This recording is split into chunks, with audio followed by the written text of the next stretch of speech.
You just should here.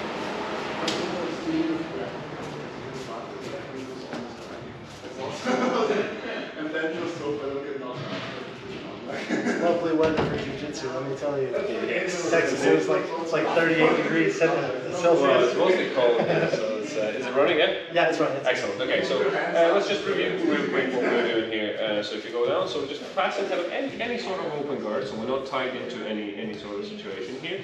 So I like to pass the same kind of direction here, rather than going across, which most people would expect, kind of stepping in and then passing with a knee cut situation here, which is perfect as an option as well. But I like to go here, and especially with the kind of modern game, a lot of the times you'll find people entering like shin on shin guard right here. Okay, so I like to go the same direction and force you down right here. Okay, so there's a lot of kind of classic flow faster, it's very popular these days, flow faster options where we can get rid of this leg and then get pummeling right here.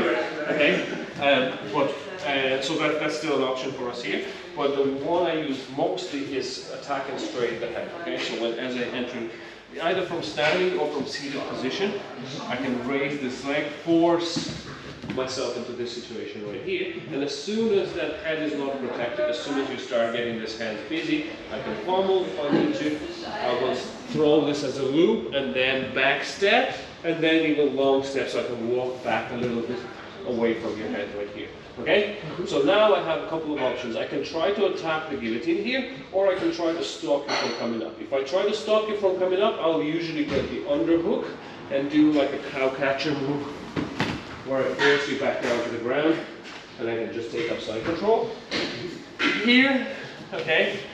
Or I can entice you, I can try to make an attractive option for you. So do you see how you're going for that underhook already? Okay, so now it's going to be hard for me to fish with this, right? So as I throw my loop over across, I'm going to keep this position here. I'm going to bring this further into my armpit here, okay, into the pocket.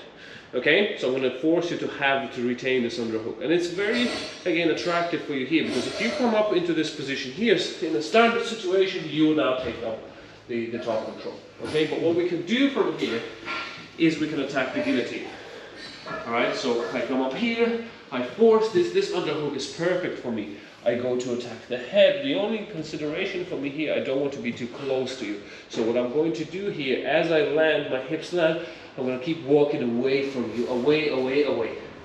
Okay, so see now, as you go to come up, I'm going to lock my hands around your chin, and then roll this leg over, I'm going to crunch, and finish right here. Okay, so we need to create that little bit of space here. Okay? The finish section, let's go through it. Okay, the finish is not super complicated, right? So you retain the chin strap. So have you ever done guillotine before? I'm familiar with it, but I don't know. Okay, so how would you describe the guillotine to somebody? Usually when you get your hand in, like, where's the choking part? Look at your watch. It's right here. Exactly. So this is different, right? So with the classic guillotine, we use the kind of the blade of our forearm to choke. For this one, we're using our chin strap. So the choking part is going to be the base of my thumb. So I never go deeper than when I need to, so let's go right here. My second hand is going to reinforce that. And the finish is not going to be so much of a pull, it's going to be a roll. It's going to be like a scoop, like an ice cream scoop this way. But the only way it's going to work here, if I tuck your chin, if I make you super compressed first. Okay? So now I have this. If I just do this, it's not pleasant, but it doesn't do much. But if I compress you a lot, now suddenly it has a strong effect on you, right? Oh yeah. So, and the way we generate that compression is by staying on the side. I can't do it if I'm flat, right? I can. So I'm going right here, and I'm going to keep this control. And before I even try to roll it, okay, I'll do anything, I'm going to crunch you down this way. Okay, so I force that compression, and now the finish is just this. Okay? So let me show you one more time. Okay. So let's just this way. Okay. So I'm going to go right here. The underhook is perfect for me right there. Do you see how you're keeping that underhook? If I just try to pass here, it's going to be real hard for me. But if I throw this over, I go back, see, I bring your arm with you. So now I don't give you an option to remove it anymore. So if you try to remove this arm, it's going to stay with me. and I'm holding the chin strap right here. Sometimes, if I don't want to give it away, I'm going to keep my hand loose in this position here. You see, I'm not even like threatening anything. So I'm making you think like you're going to sweep me. You're going to come up. But I'm going to keep walking away from you. And as you go up, that's when I'm going to engage my legs. And once I engage my legs, now watch this. I'm going to push down. And then I'm going to roll my thumb this way. Okay? Alright. And I get it go? Sure. So, again, you're forcing this side right here, but and a lot of the times you end up seeing this underhook right there. Okay? So if you're not careful here, if you just kind of stay here, I can also start kind of kicking this through and maybe attacking your legs, right? Okay. But this is a good position for you, right? If you want more security even than this, you can use your left foot to kick my heel here. Okay, so your left foot, kick my heel to bring it, no, so kick it away to, yes, to clear this foot inside. See, right here, boom. Okay. Yeah, so now find that loop on the head. Come, okay, fall back, and now keep my arm right here. Don't lock your hands just yet. Okay, just keep my arm and walk away from me. Walk, walk, walk, walk, walk, walk, walk. So don't come up, don't come up, don't come up. You want to stay down. Okay, so now I'm going to come up, and at this point you lock your hands, you slide in, yeah, crunch, keep your head a little bit higher up, yeah, don't go flat on your back, yeah, and now roll. So you want to stay a little bit more, so you're going flat, don't go flat. So you want to stay on the side, you want to slide into the position, okay, in, and then compress, okay? So you want to crunch everything. Don't stretch it, but crunch it, okay? So let's go again. So, forcing here, boom, underhook, and this works excellent, so go back 1 second. This works excellent again, so I want you just to kind of recognize the triggers, right? So if I'm in a butterfly guard and I'm looking for this underhook, this is perfect. You see, you go in, boom, you throw that loop, in, you fall back, walk away, walk away, walk away, walk away, but don't come up, don't come up. You stay down. So you make me believe like I'm sweeping you, and now slide in. Slide in here, this heel, clamp it down, yeah, or almost. Come up a little bit higher here, okay? So it's already very close, but watch this. The one thing you're missing here, if you go to turtle, so when you're going to finish this, you are, see this space here? I want to have it covered. So I don't want to be out here. This is still unpleasant, but I want to bring my shoulder higher. Oh yeah, I feel that. So you see, so the cue we usually use for guillotine is your chin going towards, see that label, Under Armour label? Yeah, so try to lift your chin up higher, which brings your, it's not because the chin makes a difference, it's just a cue to bring the rest of your body a little bit higher up, covering that head, so you don't want this free, because otherwise my head is just going to pop out. Okay? Let's go again. So again, we're here, we'll maybe go down to the knees. Let's go from my underhook. So go down to both knees. So I'm playing butterfly guard here, so a lot of the times it's like underhook. Yes. Boom. And now throw that loop. Yeah. Back step out. Boom. And walk away, walk away, walk away. And as I'm coming in. So do you see how this arm is a problem now? You want to keep it out here. Yes. Now engage here,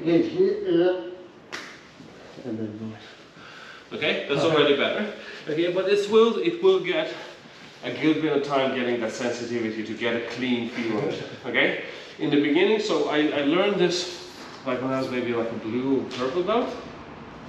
And then I dismissed it because it didn't work for me very well. And then I came back to it as a black belt.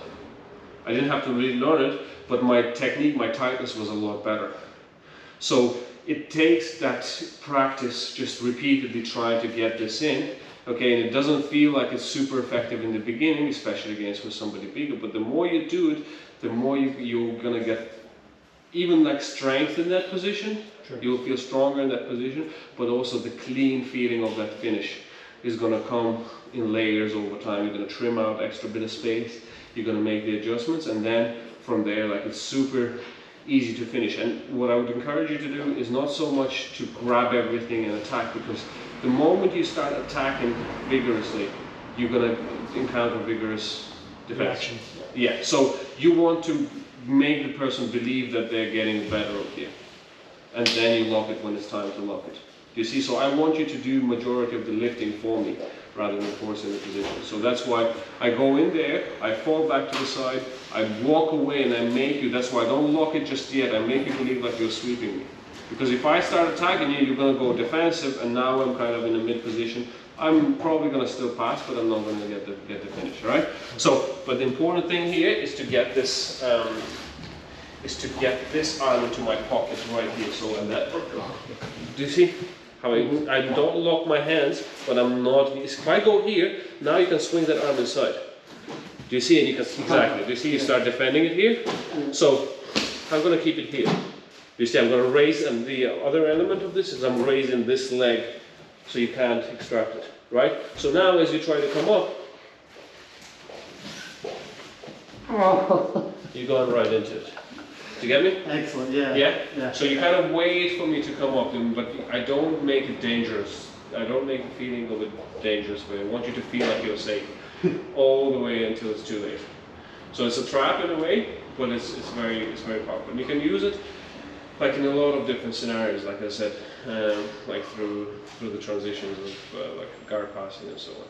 From the back as well, like from butterfly I use it sometimes as well. Trap the chin, and anytime you can find the chin strap of the head, just keep it, and then try to find the space again. Because like the chin strap on its own doesn't do anything. It's just a control. Yeah. Okay. So if I find you like in the front headlock in the turtle position, for example, right here. Okay. So this on its own is fine, but as you try to look, for example, maybe I'll feed you my leg. So you try to grab this leg here, and now we go to it. Do you get me? So anytime you can find it is good, but I like to find it specifically from passing. Okay, and if you wear seated butterfly, so you go down in. You see? So I'm already here. Now look again. I can come up here. Okay, or I can wait for you. Right, you come up, I finish the guillotine. Yeah, so you go right into it. Okay, if you stay down, go back. If you stay down, now we can start attacking anaconda chokes as well. Okay? Excellent. So it's the approach of like keeping that guard pass dangerous beyond just the pass, which is kind of attack straight to submission, but it's not reckless. Like it looks more flashy than it actually is. It's actually very little movement there if you think about it. That loop choke that we throw, and I said I don't even consider this. I consider it a loop choke. If you train, do you train the gi? No, not yet. I just got a gi like this week. So it actually helps to practice the gi loop choke because of the same mechanism. Okay. But with the gi loop choke, what happens here is you have to position your hand in place. Okay. And then you throw the loop. You see? Okay, so I understand. So the same thing here, but except we will have a phantom grip. Yeah. So like as I look at, so my hand is in place, but my elbow has to be loose enough to pass, but tight enough not to give you too much space. Do you know what I mean? So that's finding that balance. So you like if you start going big loop, it's too much space to react and but the tighter you can get it. So when you attack here, from in, look. It's right there, you see? And now I'm like super tight and I can choose what to do from here. Do I want to stay on top? I can control the hips, stay on top. Or I can make you believe that you're sweeping me. Then you go into my guillotine right there. Yeah? Yep. So you go here, keep this arm in. You see? You keep this arm all the time. And then you attack. Okay? Awesome. Make sense? Yeah. Yeah. Cool. So that's your process. So as I said, try to experiment with this. As I said, you can use like the body lock and stuff people use for butterfly. You can still kind of cut across and so on. I like to go this direction here. Okay. There's a few other bits and pieces I like to use, but I don't want to kind of overwhelm you with too much. No, the shin on shin was also very minor, small detail that I don't. Shin on shin. If somebody's attacking, if I know somebody's attacking the legs, they try to get mainly into how to enter like single leg X. Yeah, we go over it one time. Yeah. So if you go here and then you kind of roll to the side and then you kick your leg through. So this leg kicks through and you retain control of this one. That's basically your shin and shin. Okay? Shin and shin, 2 single legs.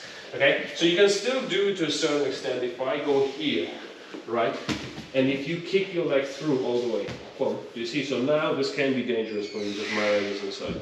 So when you go here, most of the times, okay, I like to clear this hook that I showed you with the like heel kick. So if you come back here, okay, so as I go here, look, I will use this to get rid of it.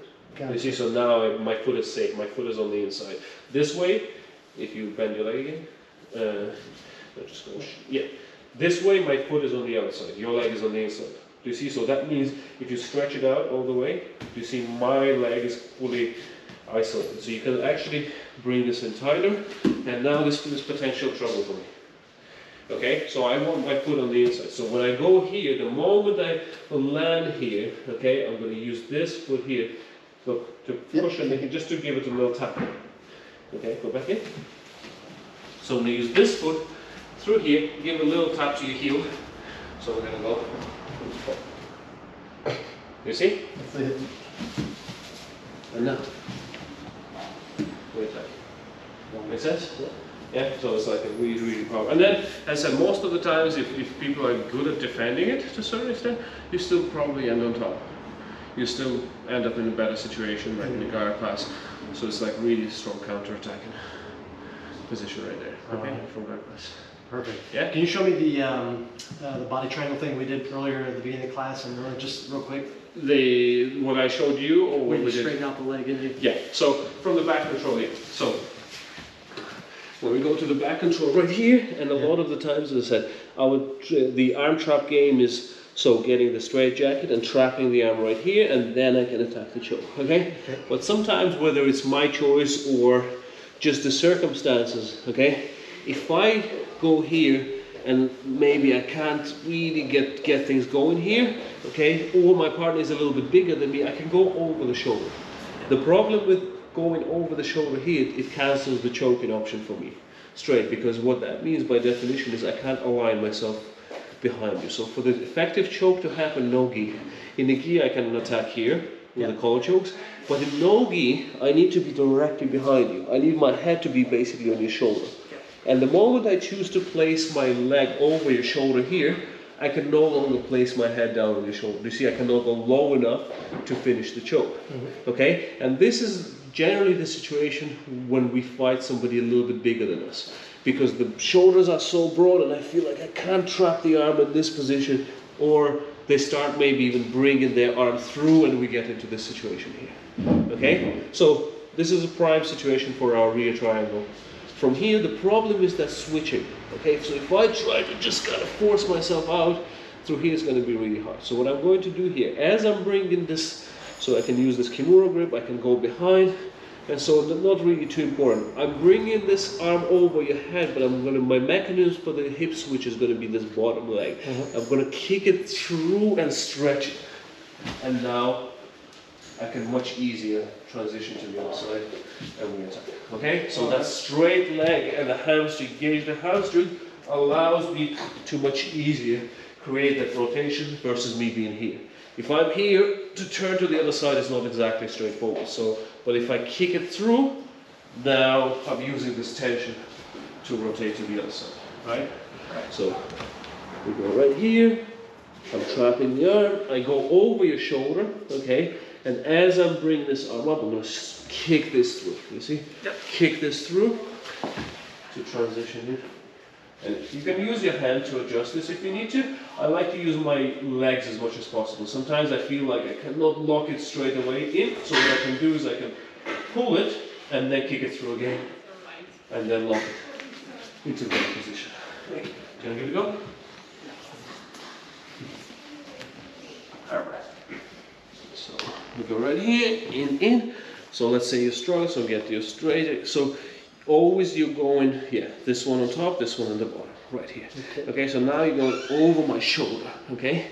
Right there. So in this position here, now you can't choke me anymore. So I'm safe from the choke, okay? But what you're gonna do now, if you just try to roll to the other side from here without stretching, I'll make it problematic for you. So you're gonna stretch this leg, kick it through, flex, and now we go in, okay? But at the same time, bring my arm over my head in that process, so before that, okay? So as you are doing the transition, so already we should start breaking this arm.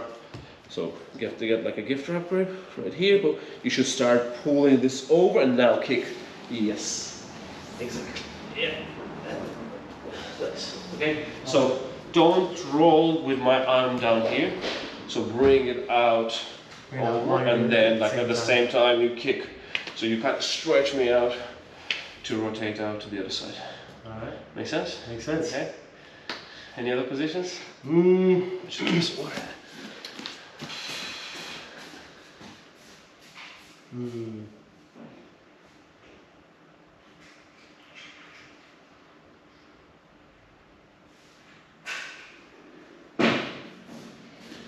I guess we'll just the side to side, or the transition that we did earlier too, like when we first started the session. Yeah.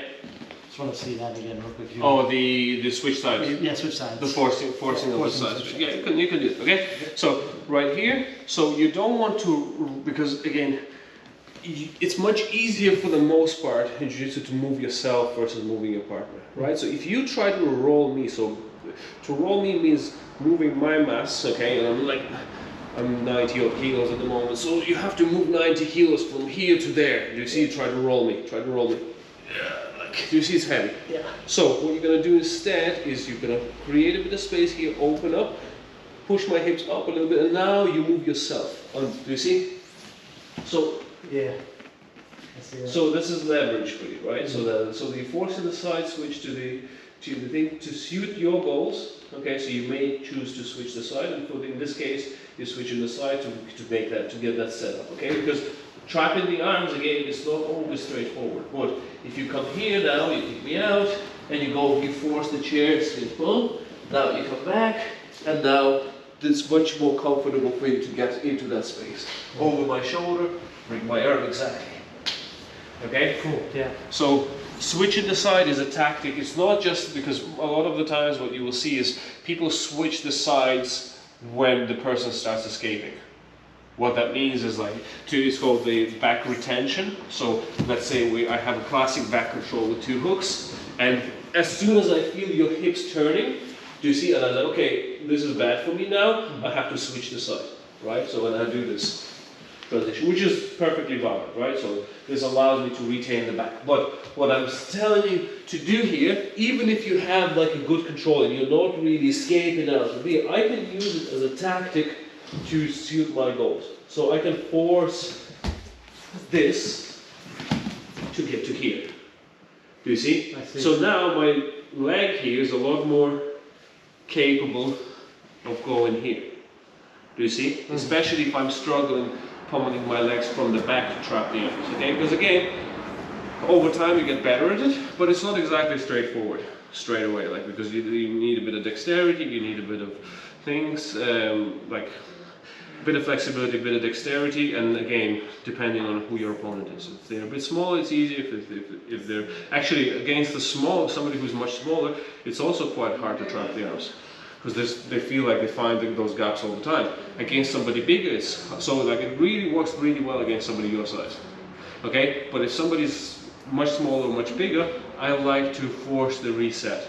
Okay, and if I'm already on that side, perfect. I can just go into like the chair sit variation, trap the arm before I take the back from that side. But if I'm on the other side and on the side of the underhook, I can force the switch, go to the other side, transition. And again, use that transition as an opportunity to trap the arm, because I'm in such a comfortable angle. And the advantage here is that on the other side now there's the ground. Yeah, so when we are taking the back, it's like we have to control both sides of things. When we are like in this chair sit position, the ground is doing the work for me on the other side. And this leg is completely free, and I have a lot easier time bringing it over the shoulder and then locking up the rear triangle as well. Yeah. And you have threads of arm bars there, and other bits and pieces as well. Okay. And also, like if you want to just to record what we did today in the class is the deep seat belt situation. Yeah. So just something that you can use as well. So again, you can use it from either if you have like the static position, you can start setting it up right here. okay, and just creating the situation where this arm goes first, the choking arm goes first and around the armpit, and this one is kind of wrapping, and I can create a little bit of discomfort here, especially with a body triangle, so to make you want to open up. So as you try to push back, yeah, with this arm, like open up that shoulder, which allows me then cleaner access to the neck, right here, okay? Okay. And, or I can use it again in transitions, right? So I can go, for example, here, I can force the transition here in, and as I go to the other side, I go 1 and 2. Yeah, right here, and I'll just squeeze you here, okay? And you will want to open up. The moment you want to open up, that's when we go to lock the choke, okay? Okay. So the idea being is we position our arm, because for the choke we need our arm very, like, as deep as possible pretty much. Yeah, we always talk a lot about grabbing the... Yeah. But if I keep it up here, trying to get in, you're always fighting it. Yeah. So I'm effectively hiding it under your armpit until it's time to release it. Okay, and I can be patient, wait until you are moving the other direction, when you're opening up. Because most of the times when we're attacking the neck, what happens? You are doing this, you're closing up. So I'm creating a situation where you go in the opposite direction. Opening up, and then I just flip it from the armpit over here. So it's called like a deep seat belt. You go, boom, you attack it right there. I always have a hard time with that. I always end up doing that. Yeah. But that's very nice. But also like if you can use like the resets and so on, you can also go over the chin, as long as you. So like this is how because again over the chin sometimes people say, oh, like it's a nasty move or a dirty move. The only thing I ask my guys not to do is neck crank this way. Because here I'm not really giving you time to react, and you don't really, even you can't lift your chin out of this position. You see I'm cranking, so you're stuck here. Whereas if your chin is tucked in and I lock it in here, and I'm going kind of across your face, you either tap here or you can just lift your chin. You see, you can give me your neck at any point in time. So you can stop it by lifting your neck, and it's not like a super fast submission or anything, so you always have that option. The question is, can I lock my hands with your chin in the middle? Obviously, if it's just neck, we have a clean connection, smaller circumference to cover, we can lock it easier, okay? But if my arm is sufficiently deep, I can go over the chin as well. And the way so I need two elements. I need your chin tucked in, okay? And I need my arm to be deep enough. And okay, one of the options here is to keep that deep seat belt, right? So let's say if I go here and here, okay, and you tuck your chin in, but you're opening up your arm. You see? So I'm going right over. So it doesn't really bother me that much, okay? Because I'm not kind of cranking your neck so much, it's just crushing the chin inside. I like that a lot better, because I've had several people just like crush my jaw like this way, like pinching it. Yeah. But when your jaw is down like that. Down, yeah. So but it's different. Nasty. It's different to the crank of like where you go kind of sideways here. I don't particularly, because I feel like there's potential for injury there. Of course, yeah. Whereas this one, you're not really getting. You can, and at the end, all you need to do is just lift your chin, and now you give your neck. So it's not really stopping you from lifting your chin. So from that point of view, I'm perfectly fine with going over that way. Or like sometimes you can sit the person up. Another option to attack that I like, I can force the escape here to the side, and instead of resetting it this way, I can go belly down, sit you up here, and then at this, see how your chin is tucked in?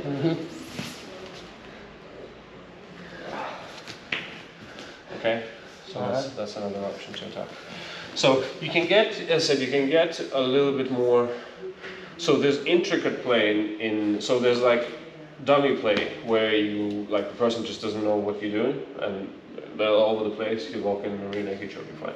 But once you start get educated resistance, you can take two approaches. You can go super intricate, arm traps, so on, and create strong advantage, or you can go a little bit more direct as long as you understand what the direct approach requires, which is like that arm needs to be deep, the chin kind of needs to be around, and then you can entice the person to kind of react the way you want to react. Okay? So different things you can do, experiment and so on. But hope you like that. And so from the back control attacks, and then from the passing option as well. So we have like kind of introduction into like a little bit of float passing, You can knee cut across from that situation as well, but my favorite attack is attacking the head straight away. Okay? Okay. So find it, and then as I said, the more you practice it, the better you're going to get at it. All right. Awesome. Thank you Sam. so much. Appreciate it. Appreciate you. Awesome stuff. All right. You gonna come train again? I just might do that.